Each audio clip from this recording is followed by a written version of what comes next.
Siempre me gusta recordar una de las muchas ilustraciones que hay al respecto.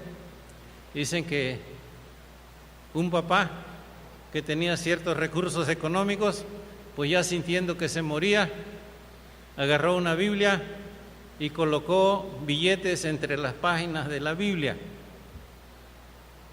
Y su hijo, su único hijo, llegó cuando él ya casi fallecía y le dijo: cuando estés triste o tengas problemas, lee este libro, te ayudará. Y él vio que decía en la pasta, la Santa Biblia. ¿Para qué quiero yo esto? Y lo arrumbó por ahí. Pasó el tiempo y tuvo dificultades. Y se acordó que lo que su padre le había dicho. Dice: bueno, voy a leer ese libro, pues a ver qué cosa. Y abrió la Biblia y, para sorpresa suya, allí encontró un billete de 1,000 pesos. Y abrió un poco más adelante y encontró otro billete de 1,000 pesos.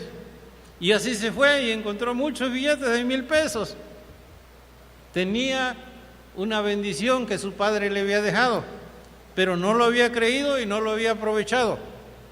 El hombre oye que Dios quiere que venga a estar en comunión con él, que quiere hacerlo suyo, que ya le perdonó sus pecados, pero tiene que comprometerse, tiene que responder a esa oferta de Dios.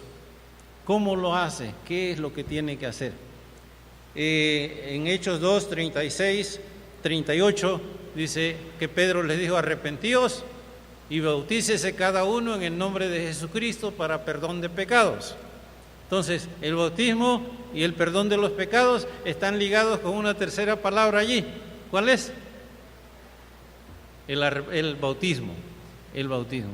Ya hablamos en alguna ocasión sobre el bautismo, ¿verdad? Creo, no sé cuántos de ustedes estuvieron presentes, pero dijimos que la palabra bautismo no era una palabra cristiana. La usaron los cristianos para expresar algo. Y se ha discutido mucho sobre el significado de esa palabra. Pues no ha habido un acuerdo general al respecto, pero hay algo que quisiéramos enfatizar en esta hora. Decíamos, por varias citas que se encuentran en diferentes documentos en griego de aquella época, una de ellas decía: si tú quieres comer unos pepinillos bien preparados, agarra los pepinillos tiernos, pícalos y mételos en un frasco con vinagre y sal y cebolla y déjalo allí 3 días hasta que estén completamente bautizados. Sí, mételos para que se cambien, se transformen. Y este es algo que Dios quiere hacer, hermano. Dios quiere transformar nuestra vida. Dios nos acepta como venimos, con todas nuestras maldades. Pero ¿saben una cosa? Dios nos acepta y quiere cambiarnos, quiere darnos otra clase de vida. Y entonces, cuando nosotros nos bautizamos, ¿qué estamos diciendo? ¿Para qué se bautiza una persona? Hoy estamos hablando de bautizados con Cristo. ¿Para qué? Pues para expresar que nosotros estamos de acuerdo con el plan de Dios. Dios quiere transformar nuestra vida. Y esto es lo que estamos diciendo. Quiero que Dios transforme mi vida. ¿Qué clase de transformación quiere Dios hacer en nuestra vida? Si ustedes quieren ver ahí en Romanos, por favor, 6, el versículo 4, lean la última línea del versículo 4. ¿Qué dice?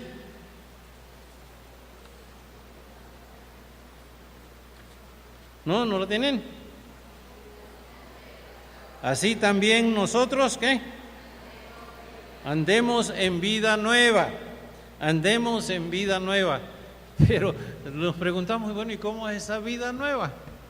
¿Qué características tiene esa vida nueva? Cuando Jesús vivió entre los hombres, muchas personas le siguieron. Unas porque Jesús multiplicaba el pan y querían comer, ¿no? Otras porque estaban enfermas y querían ser sanadas. Otras porque querían aprender lo que Jesús enseñaba. Pero un día Jesús les dijo que la relación con Él no podía depender nada más de suplir sus necesidades temporales. El hombre regularmente busca a Dios. ¿Para qué busca a Dios? Señor, dame salud. Señor, dame qué comer. Señor, líbrame del peligro.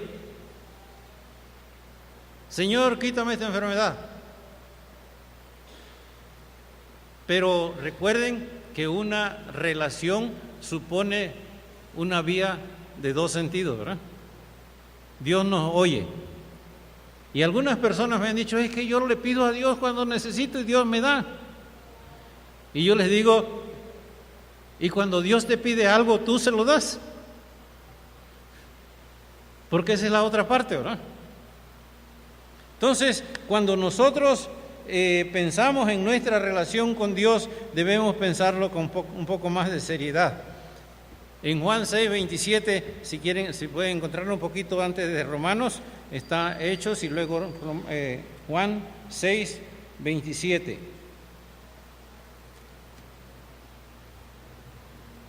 Oigan lo que dice Jesús, Juan 6:27. ¿Lo tienen? Lean conmigo. Trabajad no por la comida que perece, sino por la comida que a vida eterna permanece, la cual el Hijo del Hombre os dará, porque a éste señaló Dios el Padre. ¿Qué dice el Señor? ¿Trabajad por qué?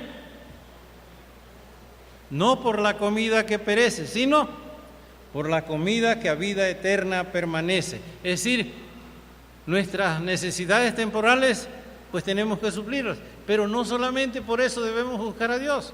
Debemos buscarle para suplir nuestras necesidades espirituales. ¿Cuáles son esas necesidades espirituales? ¿Qué necesita nuestro espíritu? Pues necesita perdón, necesita amor, necesita paz, necesita gozo, y eso es lo que Dios nos da. Y cuando una persona se somete al bautismo, está diciendo literalmente o públicamente, yo estoy de acuerdo con el plan de Dios y quiero hacer de mis intereses espirituales lo más importante de mi vida. En esta vida los intereses temporales y materiales pasan a un segundo lugar. Es decir, vamos a tener que seguir trabajando para comer y vamos a tener que seguir cuidando nuestro cuerpo de las enfermedades, pero ya no son lo más importante. Como dice la porción que leímos en Habacuc hace rato, dice, aunque la higuera no florezca y las vides no den sus frutos, ni los rebaños den su mantenimiento, con todo yo me alegraré en Jehová.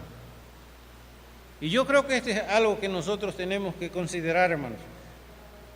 Dios quiere tener una relación formal con nosotros en la que lo que Él nos dice que debemos hacer es lo más importante. Es decir, la riqueza, la belleza, la valentía deben ser sustituidas. Muchos de nosotros buscamos, la mujer siempre quiere ser bella, ¿verdad? Y está dispuesta a pagar lo que sea para ser bella. Algunos quieren ser ricos y están dispuestos a pagar lo que sea por ser ricos, ¿no? Algunos se creen muy valientes o quieren ser muy valientes y están dispuestos a hacer cualquier cosa para demostrar que son valientes. Hasta hacen tonteras, ¿verdad? Me maravilla de las tonteras que hacen los que están ahí de ese programa de Al Extremo. Presentan algunos casos de, bueno, ¿y qué sentido tiene esto? Poner en riesgo la vida, ¿para qué? Para que vean que son valientes. Pero eso ya no es tan importante, dice el Señor. No es que va a desaparecer de nuestra vida, pero lo más importante, ¿qué va a hacer entonces? Dios quiere que tengamos nuevos principios de vida. Y ya veíamos hace 8 días en Mateo 5, del 3 al 10, las enseñanzas de las bienaventuranzas, que deben ser los nuevos principios de vida, que son la humildad, la sensibilidad, la misericordia y toda la gama de cualidades que están allí. Creo que ¿cómo buscamos ser nosotros? A veces el mundo nos va endureciendo, nos va dañando. Y ni somos sensibles ni somos misericordiosos. Nos volvemos agresivos y vivimos a la defensiva, ¿no? Pero Dios quiere que aprendamos a buscar la paz y a seguir la paz. En Hebreos dice, seguid la paz, sin la cual nadie verá al Señor. Entonces, que esto sea algo importante, hermanos, para nosotros. Pero también hay algunas costumbres o hábitos que tienen que cambiar. Si quieren una lista de hábitos, apréndanse de memoria Efesios 4, 25 al 32. Efesios 4, 25 al 32, que están ahí enseguida. Después está 1 Corintios, 2 Corintios, Gálatas, Efesios, capítulo 5, 4, versículos 25 al 32, que dicen: por lo cual, desechando la mentira, hablad verdad cada uno con su prójimo. Tienes que desarrollar el hábito, hermanos, de hablar con la verdad. 26, airaos, pero no pequéis. No te voy a pedir que no te enojes, pero por favor, no dures enojado. Reconcíliate. 28, el que hurtaba no hurte más, sino que trabaje. Trabaja, hermano, no le robes a los demás. 29, ninguna palabra corrompida salga de vuestra boca. ¿Cómo hablas, hermano? ¿Cuál es tu hábito de hablar? ¿Con sapos y culebras? Cuando hablas parece que se destapó la coladera. Con cuidado. Dice el 31, quítense de vosotros toda amargura, enojo, ira, gritería, maledicencia y toda malicia. Las maneras de ser de diarios. Y eso tiene que cambiar, tiene que ser una nueva vida. Y cuando nosotros nos entregamos a Cristo, nos comprometemos con Cristo, nos comprometemos a desarrollar esta clase de vida.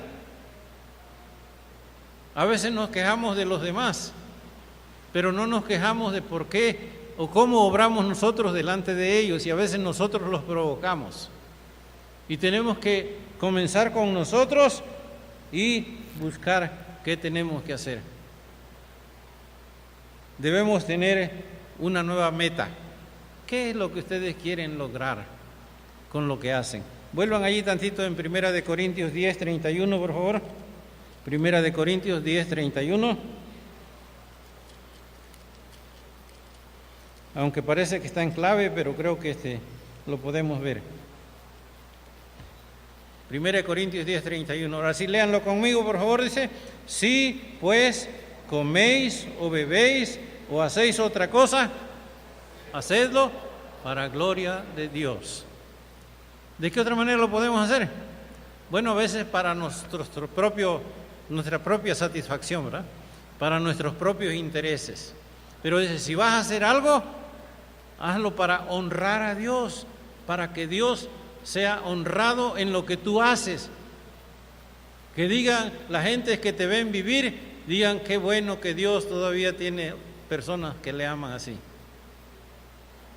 Hermanos, entonces ya el objetivo de nuestra vida aquí ya no es tener un lugar sobresaliente en la sociedad, sino honrar a Dios. Ya Dios tiene su manera de reconocerlo. ¿Sí? Ya les dije esa historia, yo creo, pero vale la pena, de aquel misionero que venía de África y en el mismo barco en que venía un político, y cuando el barco atracó, había en el muelle una banda musical y muchas personas alrededor, y salió él a la cubierta y comenzó a bajar las escaleras y todo el mundo le aplaudió y la banda rompió con la música dándole la bienvenida y los cañones se dispararon. Cuando terminó ese ruido, comenzó a bajar el misionero y nadie hizo nada, nadie se dio cuenta. Y él no aguantó la tentación, dijo, Señor, yo te he servido tantos años y nadie lo toma en cuenta. De repente oyó una voz en su interior que le dijo, hijo, es que tú todavía no llegas a casa. hijo, tú todavía no llegas a casa. El mundo le aplaude a sus hijos, no a los hijos de Dios. Hacer las cosas que Dios manda no son bien recibidas por la mayoría de las personas. Pero hay gozo en el cielo cuando un hijo de Dios actúa como tal, como hijo de Dios. Esto hace la nueva vida, hermanos. Dios quiere que tengamos nuevos valores, nuevos hábitos, nuevos propósitos. Algo que mueva nuestra vida. ¿Cómo anda tu vida? ¿Tú te has comprometido con el Señor? ¿Y estás desarrollando esta forma de vivir? Porque no es nomás decir creo en Cristo y ya. Es como si, bueno, no sé si quede exactamente la ilustración, pero si una persona se casara y le dijeran, aceptas a fulana como tu esposa y la cuidarás y la alimentarás. Sí. Pero luego ni da el gasto, ni tiene atenciones para con la persona que está con él, ¿no? ¿Qué va a pasar? A veces nosotros se nos olvida que Dios está esperando una respuesta de nosotros, que aún en la gracia con la que Él nos trata, hay una respuesta que nosotros tenemos que dar. Bautizarse simboliza eso, que nosotros respondemos al llamado de Dios, a la invitación de Dios, a la oferta de Dios, y le decimos, sí, Señor, y nos comprometemos y buscamos comprometidamente vivir como hijos de Dios, para su gloria y para su honra, no para nuestro propio beneficio, sino para que Él sea reconocido. Quisiera llamarle su atención en Romanos 6 otra vez. El versículo 6 termina diciendo, después de la última coma, Romanos 6 dice, a fin de que no sirvamos más al pecado. Y esta es la lucha, hermanos, en la Escritura. Dios quiere librarnos de la esclavitud del pecado. A veces ni cuenta nos damos, pero nuestras reacciones nos ganan, ¿verdad?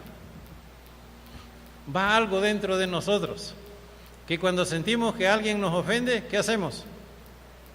Le decimos, que Dios te perdone. ¿O qué le decimos? El que me la hace, me la paga. El mal va dentro de nosotros y brota así espontáneamente y nos esclaviza, nos domina y nos lleva a decir cosas que no debemos decir y a hacer cosas que no debemos hacer, cosas que nos perjudican.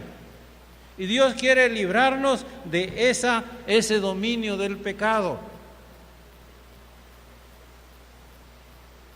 Y por eso Dios envió a su Hijo Jesucristo, y Jesucristo se acercó a nosotros para compartirnos su poder. Y cuando Jesucristo está en nuestro corazón, vean lo que dice 1 de Juan 3:8, por favor. 1 de Juan 3:8.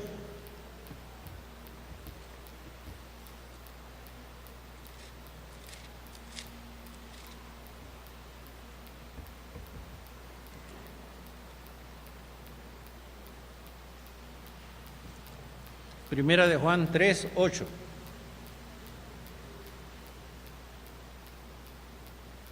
¿Lo leen conmigo?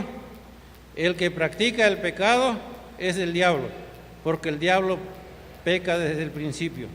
Por esto apareció el Hijo de Dios. ¿Para qué? Para deshacer las obras del diablo.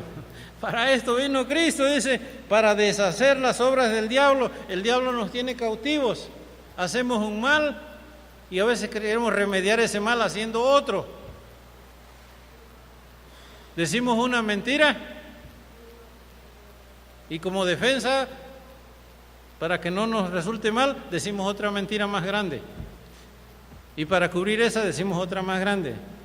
Y para otra más grande, y otra más grande, y otra más. Y nos va esclavizando. Ayer me hacían recordar de una cosa que fue triste para mí, pero así sucedió. Allá por los años 50, en la Costa Chica no había carreteras y había como 5 o 6 avionetas que habían abierto pequeños campos de aterrizaje en los poblados y hacían las labores de taxis. Entonces despegaban de Ometepec y en 10 minutos o 5 minutos llegaban al otro pueblito y dejaban a la gente y agarraban gente nueva y la traían. Y llegó un piloto, decía yo que desafortunadamente se llamaba Jesús, y llegó a ser conocido por todo el pueblo, porque hablaba groserías que daban miedo. Yo creo ya los últimos años, de 10 palabras que decía, 9 eran groserías. Porque el mal crece, hermanos. El mal crece, se va desarrollando y le va pareciendo más gracioso a la persona hacer sus maldades. Cuando era joven me decían, cuídate del alcohol. Hay 3 etapas del que toma. La primera etapa se vuelve como un mono, a todos hace reír, a todos los divierte. La segunda etapa es la del tigre, con todo mundo pelea, se vuelve agresivo. Y la tercera etapa es la del marrano, donde quiera se queda echado en el lodo y se come hasta su mismo vómito, decía. El mal crece, hermanos, cualquiera que sea. No digo, no, pero el mío lo tengo controlado. Espérate tantito. El mal crece, hermano, ni cuenta te das. Pero se va desarrollando en ti. Y luego llegas a estar esclavizado a ese mal. El hombre tiene una inclinación propia para desobedecer a Dios. Pero el que conoce a Jesucristo y el que se compromete con Jesucristo en el bautismo, tiene que aprender a luchar contra su pecado, no el pecado de los demás, porque para eso nos volvemos hábiles, ¿verdad? Nos hacemos cristianos, pero fulano, mira, viene aquí, mira cómo es, y el anciano fulano, mira, y el diácono mengano, y la hermana fulana ya tiene mucho tiempo, y mira cómo es. No te llamó a juzgar el pecado de los demás, te llamó a luchar contra tu propio pecado. ¿Qué males tienes tú que corregir que el Señor quiere librarte de ese mal? ¿Qué hacer, hermano? ¿Qué podemos hacer una vez que nos comprometemos con Cristo para luchar contra el mal? Pues primero, hermanos, descubrir cuál es el mal, ¿verdad? Es decir, qué pensamientos, qué actitudes, qué acciones, cuáles de tus acciones, pensamientos y actitudes no están de acuerdo con lo que Dios manda. Hay varias porciones en la Escritura. Salmo 139, 23 y 24 dice: examíname, oh Dios, y conoce mi corazón, y ve si hay en mí camino de perversidad, y guíame en el camino eterno. Pero dice, examíname, oh Dios. No dice, hazle, Señor, ver a mi vecino cuántas maldades está haciendo, sino, examíname, oh Dios, a mí. Hazme ver a mí dónde estoy mal, qué es lo que tengo que corregir. El cristiano comprometido con Cristo, bautizado, tiene que aprender a corregir su vida. La vida cristiana es una vida de corrección constante. Ayer en la conferencia, una de las conferencias que teníamos en la Cumbre Global de Liderazgo, me hicieron acordarme de aquello que les he contado. Él decía, conferencista decía, una vez volé de Chicago a Florida, a Miami, 2 horas. Y ya que íbamos llegando a Miami, me atreví a entrar a la cabina y se asustaron los pilotos. Y no soy ningún terrorista, nada más tengo una inquietud, unas preguntas que quiero hacerles. capitán, ¿cuánto usted tuvo que corregir el rumbo mientras veníamos? Sí, muchas veces. ¿Cómo cuántas veces? Sí, pues una cada 2 minutos, cuando menos. En 2 horas de vuelo, ¿cuántos fueron?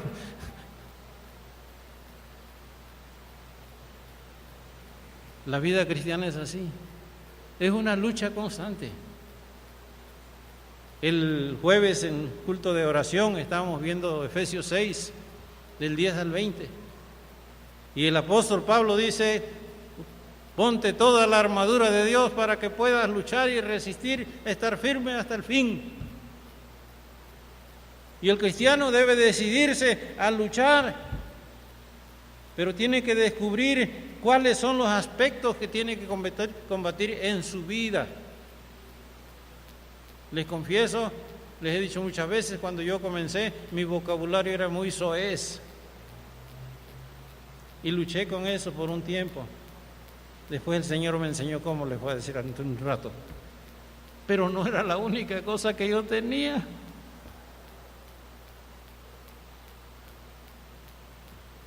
Después me enseñó que mi vocabulario era hiriente. Me gustaba ponerles apodos a los demás que les dolieran. Burlas. Y el Señor me hizo ver que eso no estaba bien. ¿Cuáles son los tuyos, hermano? ¿Tú conoces de qué pie cojeas? No qué pie cojea tu mujer o tu marido, o tu papá o tu mamá o tus hermanos. No, tú, ¿de qué pie cojeas, hermano? Porque todos cojeamos de un pie. Yo cojeo de la izquierda. Pero tienen que descubrir ustedes su mal. En segundo lugar, pedir a Dios la humildad para aceptar la corrección.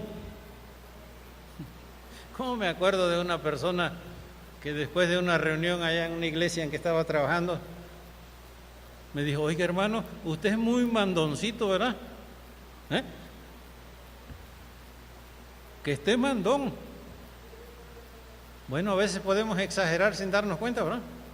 Claro que tenemos que tomar la iniciativa y tenemos que hacer cabeza, pero sin olvidar que los demás también tienen sus necesidades que debemos de considerar. Pedir la humildad para aceptar la corrección. Qué felices se ponen ustedes cuando el esposo o la esposa les dice algo que hicieron mal, ¿verdad? ¿Sí? Ojalá que fuera así, ¿verdad?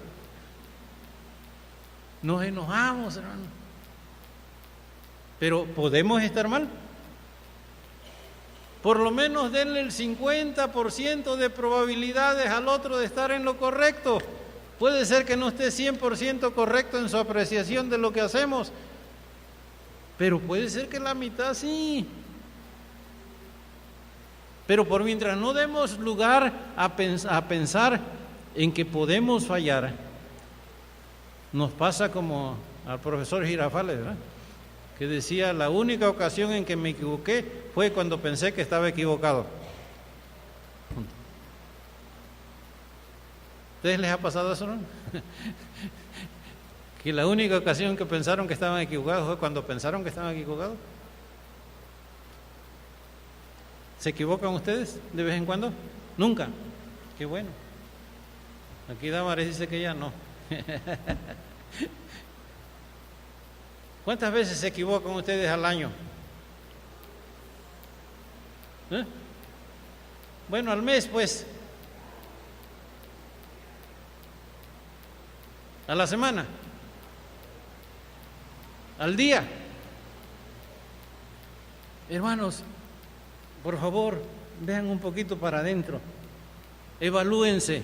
Compárense con lo que dice no con los demás, compárense con lo que dice la palabra de Dios. Y digan: ¿estoy yo respondiendo a esto que Dios dice? Porque si ustedes dicen: pues yo soy mejor que Pepe, o yo soy mejor que Juan, o yo soy mejor que José, pues sí, vamos a ganar. Pero pónganse ustedes frente a Jesucristo. Dice Santiago que la palabra de Dios es como un espejo. para que nos pongamos delante de Él y veamos cuántos pelos parados tenemos, ¿verdad? Y no se rían de nosotros. Tercer lugar, hermano, recuerda con frecuencia a Jesús. Recuerda con frecuencia a Jesús. Lee Hebreos 12:2, por favor. Hebreos 12:2.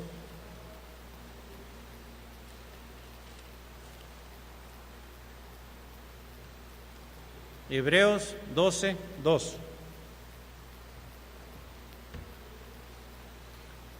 ¿Lo tienen? Dice, puestos los ojos en Jesús, el autor y consumador de la fe, el cual por el gozo puesto delante de él sufrió la cruz, menospreciando el oprobio, y se sentó a la diestra del trono de Dios. Hay dos cosas allí que me llaman la atención. Dice aquí, puestos los ojos en Jesús. A veces ponemos nuestra mirada en otras cosas, otras personas, pero mira a Jesús. Mira a Jesús. Recuerda qué hizo Jesús. Recuerda qué enseñó Jesús. Recuerda de qué te advirtió Jesús. Recuerda qué te prometió Jesús. Recuerda a Jesús. Recuerda qué hizo Él, dice aquí, sufrió la cruz. Y esa palabrita cómo nos da trabajo, ¿verdad? Sufrir. Todo el mundo quiere ser feliz. Cristo dice que tenemos que sufrir la cruz. Y luego dice, y menospreció el oprobio. ¿Qué es el oprobio? Pues la vergüenza o la burla que los demás puedan hacernos. Y a veces viviendo como Dios dice, pues algunos van a decir que tonto eres, ¿verdad?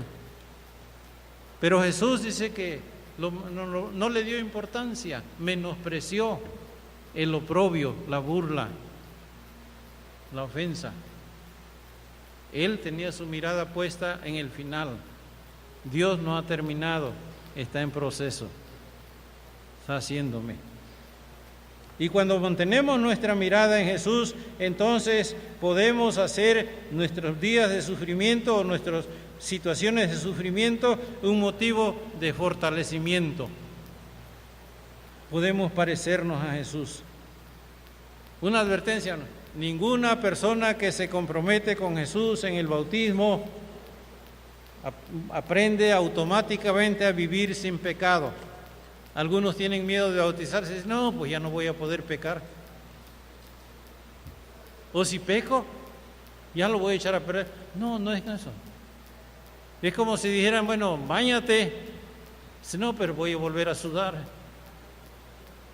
Pero no le hace, báñate. No, cuando ya esté bien sudado, cuando ya esté bien apestoso, pues báñate de nuevo. Come, no, pues ya, al rato me va a dar hambre de nuevo, pero come.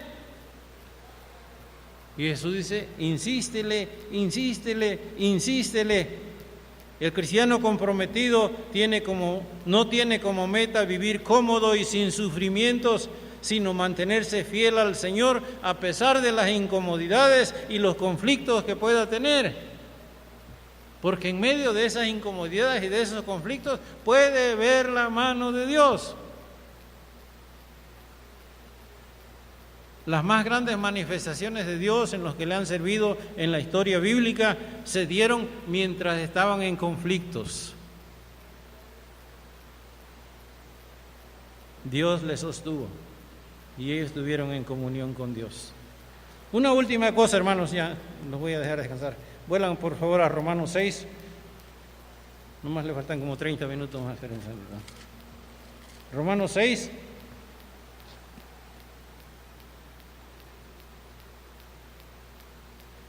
Dice el final del versículo 13, sino presentaos vosotros mismos a Dios como vivos de entre los muertos y vuestros miembros a Dios como instrumentos de justicia. La vida cristiana tiene un propósito más allá de los intereses humanos personales y egoístas. El ser humano, decíamos, quiere ser feliz, quiere vivir con comodidad, quiere recibir el halago de aquellos que le rodean y quiere ser una figura honorable, notable en la sociedad. El cristiano, el discípulo de Jesucristo, comprometido con Él por el bautismo, debe desarrollar una nueva aspiración para su vida: honrar a Dios con su obediencia y su fidelidad. ¿Cuándo debemos obedecer a Dios? Cuando las circunstancias nos invitan o nos presionan para que hagamos cosas en contra de lo que Dios quiere. ¿Cómo vamos a honrarle con nuestra fidelidad? Pues a veces tenemos que sacrificar algunas de las cosas nuestras, ¿no? Nuestro tiempo, nuestro descanso, nuestra diversión, porque el Señor quiere que le sirvamos. Y el versículo 13 dice que debemos presentar nuestros miembros a Dios como instrumentos de justicia. ¿Qué significa eso?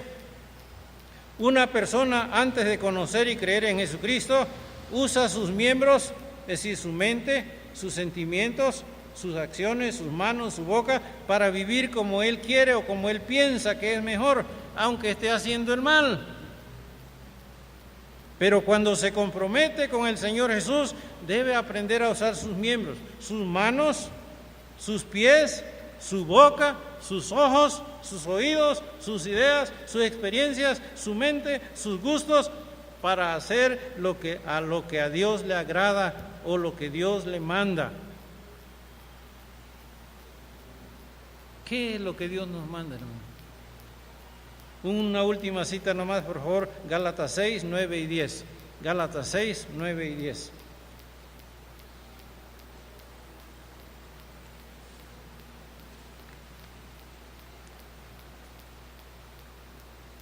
Dice: así que no nos cansemos de hacer el bien. A su tiempo cosecharemos numerosas bendiciones si no nos damos por vencidos. Por lo tanto, siempre que tengamos oportunidad, hagamos bien a todos, en especial a los de la familia de la fe. Nomás quisiera señalarles dos cosas aquí. No nos cansemos de hacer el bien. Si es que ya he tratado de ayudar a fulano y no vale la pena eso. Pues síguelo haciendo. Lo estás haciendo para el Señor, no para este fulano, para el Señor. Porque de Él vas a cosechar. Y luego dice: mientras tengamos oportunidad, sácale provecho, ¿no? Esta es la cosa, ¿verdad? Dice: bueno, si la oportunidad se te ofrece, pues saca provecho de ello para ti. No, aquí no dice así. Dice: mientras tengamos oportunidad, hagamos bien a todos, especialmente a los de la familia de la fe. Hermanos, esta es una vida de compromiso personal. Yo no los puedo obligar. No está en mi papel eso. Mi papel es traerles la palabra. El compromiso lo hacen ustedes y lo viven ustedes con el Señor, no conmigo. Yo solamente soy el mensajero. Pero les invito: ¿están ustedes respondiendo comprometidamente a este llamado del Señor? Él quiere que nos volvamos a Él. Él quiere que creamos que ya nos perdonó y que nos aceptó como sus hijos. ¿Qué le están diciendo ustedes? Sí, Señor, pero no tanto, Decían, cuando era chico, había un adagio que repetían allá en mi pueblo: ni tanto que queme al santo, ni tanto que no lo alumbre. Y a algunos parece que así bien, ¿verdad? Dice: quiero ser cristiano, pero no fanático, Yo nomás así de lejecitos. ¿Será eso lo que quiere el Señor? ¿El Señor Jesucristo hizo eso? No, Él se dio a sí mismo por ti y por mí. ¿Qué le estás dando tú al Señor? ¿Te estás entregando a Él? Dios te está esperando. Dios te está esperando, que tú respondas a su invitación. ¿Sí? No importa, Señor, lo que tenga que hacer, pero quiero aprender a vivir como tú quieres que viva.